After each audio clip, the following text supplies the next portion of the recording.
Kansas City Chiefs still undefeated. Gritty game against the Los Angeles Chargers. Justin Herbert showcasing emotions that we haven't seen in a long, long time. Smashing helmet, actually. But when you go back to the story of this whole thing, Kansas City Chiefs lose Rashee Rice in a nasty-looking knee injury situation that was caused by a turnover, and then Patrick Mahomes trying to lower the boom on the return, and in doing so, Rashee Rice, who was also trying to rally to the ball and make a tackle, bang, gets his knee hyperextended. That would obviously go on to be a massive storyline, we assume, for the rest of the season for what the Kansas City Chiefs are going to do at the wide receiver position. We thought they had the deepest amount of weapons that they've ever had. Now they lose like seemingly the number one guy. Travis Kelce has a big game. Welcome back, Travis. There you go, Trav. I don't want to say I'm a gambling shop, okay, as he has a 30-some yard completion to kind of start this entire thing in the first quarter. Let's get this guy involved early. 13 minutes still left on the clock. This is first minute, first drive. We're going to try to get the rock to Travis Kelce to kind of spell all those rumors. And I'm not saying I'm a sharp when it comes to gambling. Believe me, I've offered up a lot of picks that have certainly lost. But last week, with all the conversation around Travis Kelce, with Andy Reid chatting about it, Patrick Mahomes chatting about it, Jason Kelce seemingly almost getting emotional while talking about it, the over-under of his yardage being 47.5 or whatever it was, that seemed like lock of the century, and lo and behold, it was. Now, going forward, no Rashee Rice. Are we going to see more Travis Kelce? Was Travis Kelce potentially eating up defenders for Rashee Rice, for Xavier Worthy, who has a deep touchdown? Welcome to back to the highlight reel, Xavier Worthy. How does the offense look going forward? Hunt is going to get the lion's share of the carries, we assume, even though he's only been back on the team for like a week and a half, as Carson Steele has another fumble. But this dude doing that, we thought was going to come every single week. Hasn't happened like that as much, but what we'll do going forward without Rashee Rice, we shall see. Chargers, tough one. Tough, back-to-back loss. They battled, too. Yeah, they were supposed to win that. I mean, that was game feeling. I assume Chargers fans thought that they would win that. Every time. This is, again, another Chargers-Chiefs game that ends up the way that this one ended up. But for the Chiefs, are we worried about them? Do we think they're back? They have yet to, they're undefeated, 4-0. The back-to-back Super Bowl champions, attempting to do something that no NFL team has ever done, win 3 straight Lombardis. Not one time, seemingly, after any of these games, have they been like, we play good football. Great game. Every one of them now is like, we got to get better. We got to figure this out. We got to do this. I assume defense is happy with what they were able to do against the Chargers. But this Chiefs team, they're undefeated, and I don't think they know it, and I don't think a lot of people watching do. Is this the same Chiefs, or what do you think? I mean, it's kind of a great place to be if you're Andy Reid, because you don't have to really look for that motivation anywhere. You don't have to make shit up. Like, they know what their standard is, and to still be winning is huge for them. Obviously, you expect Travis Kelce and his load to continue to be bigger. Rashee Rice coming into this game, he had more targets than Kelce and Worthy combined. So you want to see Worthy, you want to see more of that. Now, I'm surprised that he just gave him that free access and played him off.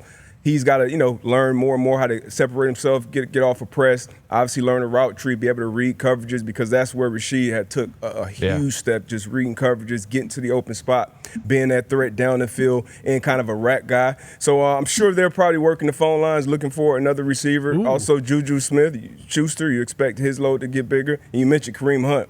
Carson Steele, back-to-back weeks with a fumble. That is the quickest way, we all know, regardless of how skilled you are as a running back. If you give that ball away, coaches, especially coaches like Andy Reid, they'll take it out of you, because that ball is the program. So I'm excited to see Kareem Hunt kind of get back into it. But the Chiefs are still the Chiefs. They will figure it out in the end. But missing Rashee Rice is a huge, huge blow to this offense. Kareem Hunt's career with the Chiefs started with a fumble, if you do recall. And then Andy Reid seemingly gives you like an opportunity. Carson Steele fumbles last week. He's like, hey, all right, going to happen. We're not doing it again. Kareem Hunt fumbled that one time. Hey, we're not going to do it again. And then Carson Steele fumbles again. Then Kareem Hunt's just getting the rock, getting the entire workload. If he's the same old, if he can get back to what he was with the Chiefs, I mean, they figured that problem out. What will they do with Rashee?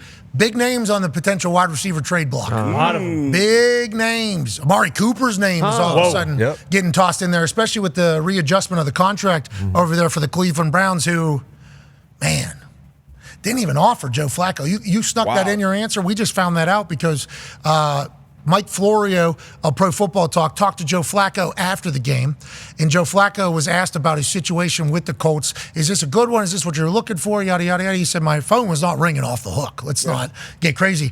Cleveland Browns didn't even make me an offer. And Mike Florio goes on to say, of Pro Football Talk, has been covering the NFL for like 30 years. Yeah, can't have Flacco around there. You're paying a guy $230 million. You got Flacco in town. Right. If Deshaun does what Deshaun's doing right now, that place would be chanting Flacco, Flacco, Flacco. So they seemingly, in their minds, couldn't bring Joe Flacco back. But I'm happy as hell that he's here. But Amari Cooper, allegedly, potentially on the trade block. Devontae Adams has been on that forever. I mean, they get a win against the Browns. And Gardner Minshew goes for 130 yards. Yep. That's enough. Wins the game. Congrats. Got it. No turnover. Who cares? You win. Who cares? But if you're a wide receiver getting paid a bunch of money, who is like pretty much like, hey, I want the ball a lot, his name is going to get tossed into the trade thing. DJ Moore, allegedly with Chicago Bears because everything's going on up there. Is he going to be like? All this is all fugazi conversation that's taking place. Maybe Elijah Moore. His dad went on the wide receivers' dads. That's what they do when the son's not getting the ball. Hey, my boy's open. He's not getting any targets. So maybe that's a name under the radar. Seemingly happens at the Browns organization more than anywhere else. Before the season, Chiefs obviously going for their third title in 3 years, and we talked about how they were bringing in Hollywood Brown. They have Rashee Rice. They drafted Xavier Worthy. They have Pacheco. Like they could get back to the offense that they were a few years ago, but now they've lost Hollywood Brown. They've lost Rashee Rice. They lost Pacheco, so it's just Mahomes and pretty much Kelce again. Do you see them reverting back to kind of how they played last year, where it was defense and taking care of the football? And is there any team? Is it if they have Mahomes, they have Kelce, they have Andy, they're going to be okay? Well, I don't think you're okay because you have three people. It takes a lot more than that to win a championship. But that's a good place to start. Look, I think that it sounds like they'll get Pacheco back. Rice obviously is a big loss. I mean, that's a kid who really came into his own. Worthy's an explosive player, but I don't know if he can give him what Rice gave him. But I think that they're going to have to find their way to win, and they've done a great job of that. They've won in the kicking game. They've won on offense. They've won on defense. And they're just going to have to – and they've done a good job of that in their last, I don't know how many game winning streak they have, 10 games, whatever it is. They've won a lot of close games, and they've made stops. They've made field goal kicks. They drove the ball down and beat the 49ers with a touchdown in the Super Bowl. So it seems like they find a way to do whatever they need to do to win, which is the mark of a good team. And everybody's capable of stepping up. Certainly they have to be looking at it saying, this is going to be tough. We got a lot of work to do. We'll see what happens as the season goes on, as you get into October, and maybe there are potential trades out there. They certainly have done a good job with their salary cap management. They have cap space. They have money. This is not a team that's going to fall apart from a cap standpoint anytime soon. They're well positioned to sustain their, I would say, keep the majority of the players that they want to keep. And so maybe that opens up an opportunity for them later on in the league. Maybe it doesn't, but we'll see. They've been active. I wouldn't count them out just yet. Yeah, they've been active the last 2 years at the trade deadline. Who knows if they will once again, but they're in the middle of it. They know it. Everybody, all systems go. They have yet to be happy after a win, and they're 4-0. So that's Chiefs football in a nutshell. That's not a bad thing. Yeah, in a nutshell. Rashee Rice, the injury for the wide receiver of the Kansas City Chiefs, is obviously going to be one that's going to be monitored by everybody from everywhere. I think with the way the Chiefs are still 4-0, and not once have they seemingly been happy about how they have played. Torn ACL is the expectation, but that thing was pretty hyperextended as well. Is there any other potential injuries that could be taking place and they're looking at? And when you think about the Chiefs, what's their response to this entire situation, you think? Well, he goes down there, and when Andy Reid does the sideline interview with Tracy Wilson, I don't recall the last time where I've ever heard a head coach say it's bad during a game. That's good. Something that's just, I mean, that is rare when you get that kind of transparency and honesty from a head coach at halftime about a key player. It just never happens. And the fact that he said that and used the tone that he did told you how serious it was at the time. They knew right then and there. Now they'll have the MRI just to confirm it. And the expectation, as you mentioned, Pat, is that it'll be a torn ACL. He'll be out for the year in that particular case, and he'll be the third key player that they will have lost on offense at that point in time. Hollywood Brown's out for the remainder of the regular season with the shoulder surgery that he had. Isaiah Pacheco suffered the 8-week fractured fibula. So those are some big losses. So now what do? I think there's a few ways they could go about this. It's hard to get somebody in there that hasn't played in that offense before, that hasn't worked with Patrick Mahomes in the offseason. It's not a simple thing to do. So we can continue to trot out names like DeAndre Hopkins and Amari Cooper and Deontay Johnson and Adam Thielen and all the names that would make sense logically. They all do in some sort of way if those teams decide to make any deals and move on from players. But it's just not that simple. And they're going to have to rely on, I think, their own talent. Kareem Hunt, I think, looked better than they expected. They could be getting back Clyde Edwards-Helaire here. They signed Jody Fortson to their practice squad last week. Jody Fortson's played in that system. It was a red zone threat before he suffered an elbow injury. They added him last week, and it actually could be a case where he could be a weapon for them as well.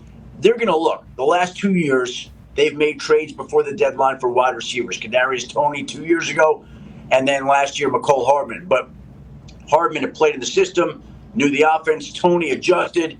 They'll look around, absolutely, and they may need another body, but they've suffered a lot of body blows already to an offense that has been operating at a high level in the past and still now could be using more help in the future. How many of these wide receivers do you think actually move? We got 5 weeks, I guess, till the trade deadline. You just said Adam Thielen. I didn't really think of him. I thought about Amari Cooper, obviously. You're talking about Nuke potentially being on the move, Hopkins on the move. DJ Moore, they're talking about him potentially being able to be on the move. How many of these guys actually potentially going to move, and how many players should we think about in the wide receiver world? There'll be a lot more conversation about the moves that are made than the actual moves that are made. That's just the way that it works. It's great fodder leading up to the trade deadline. Although, in all fairness, there has been a uptick in activity before the trade deadline in each of the last couple of years. Football's gotten a little bit more like basketball and baseball, where you're seeing a lot of moves made at the deadline. And again, you're getting a position. It's hard for a receiver to step in midseason when he hasn't played in that offense, when he hasn't played with that quarterback, to step in and perform at the same level. But if we go to all those players that we mentioned, right? Amari Cooper, Deontay Johnson, Adam Thielen, DeAndre Hopkins, Devontae Adams. Yeah, I don't see the Raiders trading him. I don't see that happening. I mean, not right now. Certainly not to the Chiefs. Like the Raiders got Jets. The Raiders got multiple inquiries this summer, and basically didn't even entertain the conversation. We're like, please stop calling us. We're not trading Devontae Adams. That was this summer. Now, if their record is such that they're losing games and they fall out of playoff contention, could and would that change? Absolutely it could. But that's not how they're thinking. They're thinking, we're going to keep winning like we did yesterday. We're going to get this back on track, and Devontae Adams is going to be a part of this. Okay. So that's how I believe the Raiders are thinking. Now, the Titans are playing tonight. They've struggled so far. If they continue to struggle, to me, that would make sense that you would look to move a guy like DeAndre Hopkins.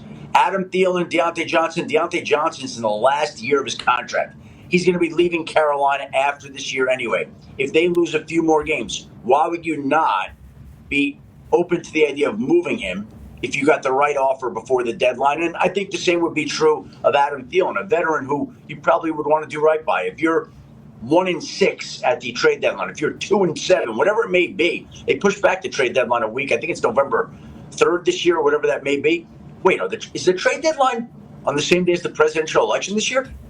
Listen, you would know better than me, pal. That's both those things you look into a lot more than I do. It's your bag, Shefty. Yeah. It sounds like you're saying yes, though.